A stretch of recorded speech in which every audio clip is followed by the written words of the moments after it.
আবার ধরুন কোনো কমেন্ট যদি এমন হয় যে আমরা কমেন্টটিকে স্প্যাম করে দেব কিংবা সেটিকে একেবারে বাদ দেওয়ার চিন্তাভাবনা করা হয়েছে, তো তখন আমরা কিন্তু স্প্যাম অপশনটিতে ক্লিক করতে পারি। এটির মাধ্যমে কমেন্টটি স্প্যাম হবে। এখন স্প্যাম হিসেবে আছে 1 কমেন্ট। আবার এখান থেকে ফিরিয়ে আনার সিস্টেমও ওই একই, নট স্প্যামে যদি ক্লিক করি তাহলেই হবে।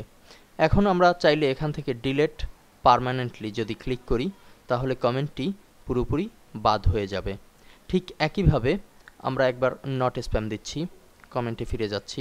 আমাদের এই কমেন্টটি যদি ট্রাসে দেই, এটির মাধ্যমেও আমরা কিন্তু কমেন্টটিকে ট্রাসে এখন 1 দেখতে পাচ্ছি, একটি কমেন্ট আছে।